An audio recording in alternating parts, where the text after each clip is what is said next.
رسول اللہ صلی اللہ علیہ وآلہ وسلم نے فرمایا، کثرت کے ساتھ اللہ تعالیٰ کے لیے سجدے کیا کرو۔ بلا شبہ تم اللہ تعالیٰ کے لیے ایک سجدہ کرو گے تو اللہ تعالیٰ اس کے بدلے تمہیں ایک درجے میں بلند کر دے گا،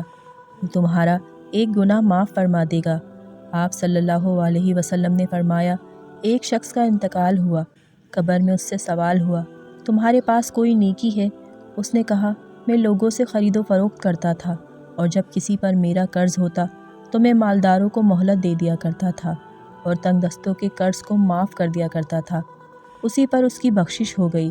آپ صلی اللہ علیہ وسلم نے فرمایا، اگر تم سے کوئی یہ کہتا ہے کہ محمد صلی اللہ علیہ وسلم نے اپنے رب کو دیکھا ہے تو وہ غلط کہتا ہے، کیونکہ اللہ تعالیٰ اپنے بارے میں خود کہتا ہے کہ نظریں اس کو دیکھ نہیں سکتیں، اور جو کوئی کہتا ہے کہ آن حضرت صلی اللہ علیہ وآلہ وسلم غیب جانتے تھے تو غلط کہتا ہے، کیونکہ خداوند تعالیٰ خود کہتا ہے کہ غیب کا علم اللہ کے سوا اور کسی کو نہیں۔